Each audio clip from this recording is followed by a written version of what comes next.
राजस्थान के बीचों बीच बसा था एक महान राज्य अमृतगढ़, जो अपनी भव्यता, शौर्य और अद्भुत संस्कृतियों के लिए प्रसिद्ध था।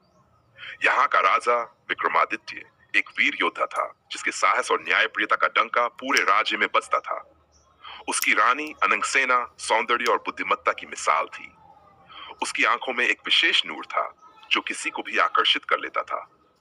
विक्रमादित्य और अनंगसेना का प्रेम किसी कहानी की तरह था, सच्चा, पवित्र और अद्वितीय। लेकिन इस प्रेम की सुंदरता और महानता को किसी ने देखा नहीं।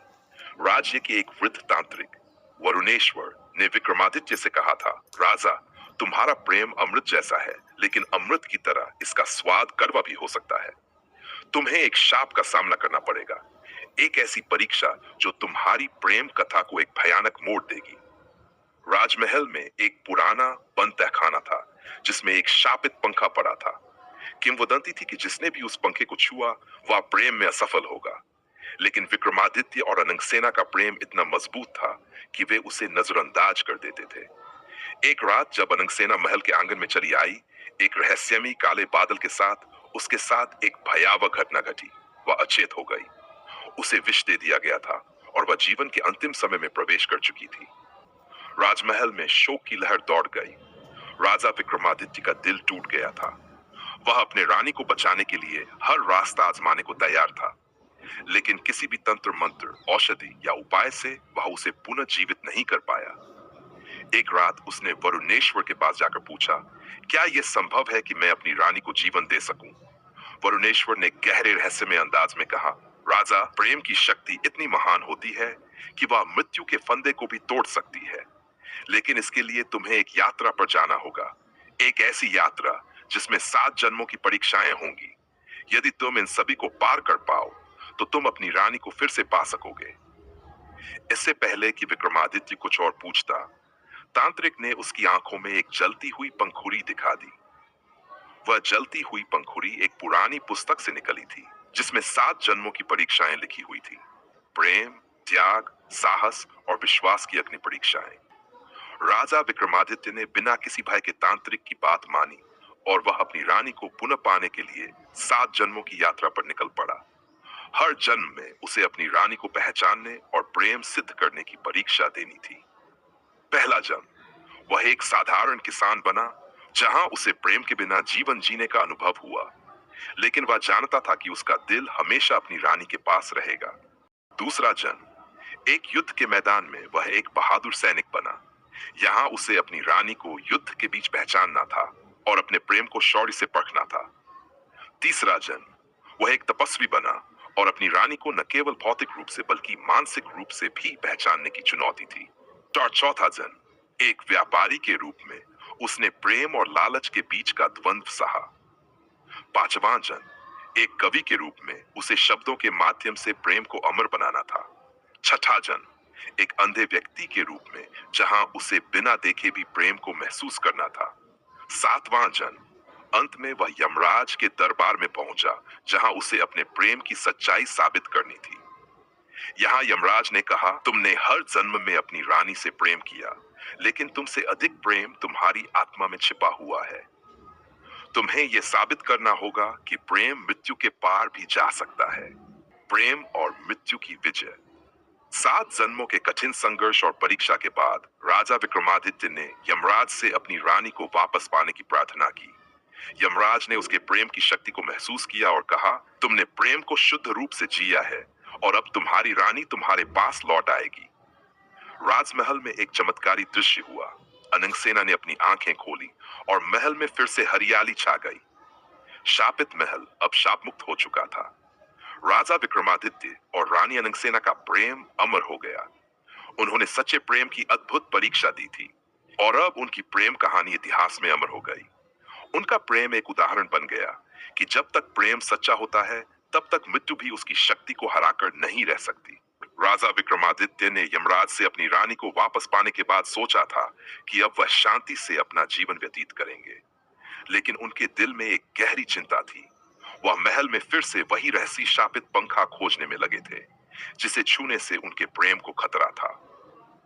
अब तक वह यह समझ चुके थे कि यह पंखा केवल एक प्रतीक था, एक संकेत, एक जो इस प्रेम कथा की सच्चाई और रहस्य को दर्शाता था। राजमहल की तहखाने में एक पुराना तंत्र मंत्र का पुस्तकालय था जिसे तंत्र कोश कहा जाता था। यहाँ का एक रहस्यमय तांत्रिक कालेश्वर था जो किसी भी शक्ति को नियंत्रित कर सकता था, लेकिन उसने किसी से भी अपनी शक्तियों का खुलासा नहीं किया था। विक्रमादित्य ने एक दिन तंत्रकोश में छिपे रहस्यों को उजागर करने का निर्णय लिया।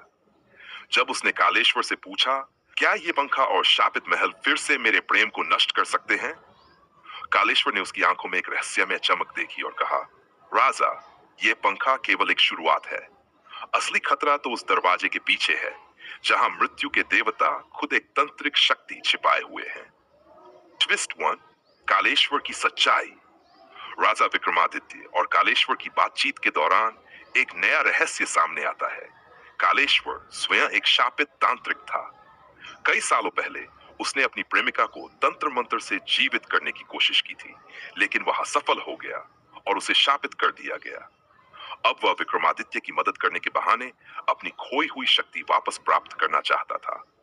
कालेश्वर का उद्देश्य था विक्रमादित्य के प्रेम के बल पर उसे पुनः शक्तिशाली बनाना, लेकिन इसके बदले वह राजा को अपनी जान के बदले शापित कर देना चाहता।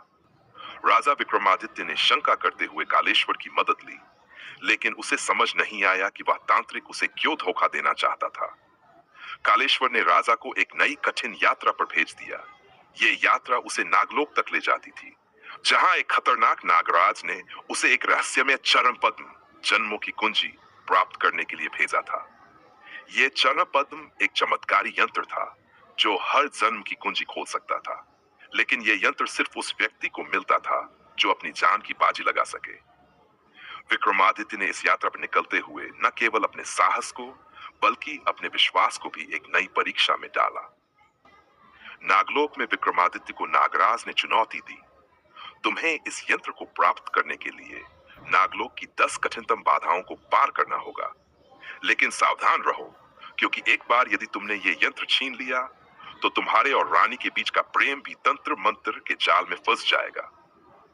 राजा ने नागराज की चुनौती स्वीकार की, लेकिन जैसे ही उसने पहले चरण की बाधा पार की, उसे महसूस हुआ कि यह यात्रा उसकी रानी के अस्तित्व से जुड़ी हुई थी। नागराज ने विक्रमादित्य को बताया, तुम्हारी रानी को जीवित करने की ताकत अब तुम्हारी नहीं, बल्कि इस यंत्र की शक्ति में छिपी हुई है। यदि तुम इसे हासिल करना चाहते हो, तो तुम्हें अपना प्रेम और विश्वास दोनों का बलिदान करना होगा।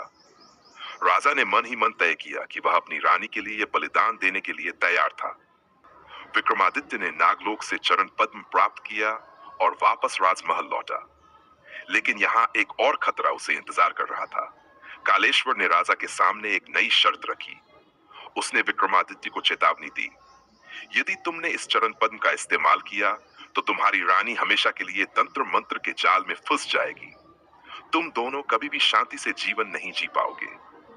राजा ने चुनौती स्वीकार की और तंत्र मंत्र की शक्ति से अपनी रानी को फिर से जीवित करने की कोशिश की, लेकिन जैसे ही चरण पद्म को चलाया गया, एक भयानक घटना घटी। रानी अनंगसेना ने अपने आप को पहचानने में असमर्थता दिखाई। उसका मन अब भी उसी भूतपूर्व जाल में बंधा था जहां कालेश्वर ने उसे छोड़ा था। विक्रमादित्य को अब महसूस हुआ कि तंत्र मंत्र की शक्ति से जीवन लौटाना आसान नहीं था, बल्कि ये एक और कठिन परीक्षा थी। विक्रमादित्य ने समझ लिया कि तंत्र मंत्र की शक्तियों से रानी को पूर्ण रूप से जीवित नहीं किया जा सकता। उसे प्रेम की असली शक्ति का एहसास हुआ। उसने तंत्र मंत्र का इस्तेमाल बंद कर दिया और अपने प्रेम और विश्वास को अंतिम बलिदान देने का निर्णय लिया। राजा विक्रमादित्य ने खुद को और अपनी रानी को यमराज के दरबार में ले जाकर अपने प्रेम की पूरी सत्यता साबित की। यमराज ने महसूस किया कि विक्रमादित्य का प्रेम और त्याग इतना महान था कि वह मृत्यु के पार भी जा सकता था। अंततः रानी अनंगसेना को पूर्ण रूप से जीवित कर दिया गया और राजा विक्रमादित्य और रानी का प्रेम अब और भी गहरा हो मोड़। और ट्विस्ट न केवल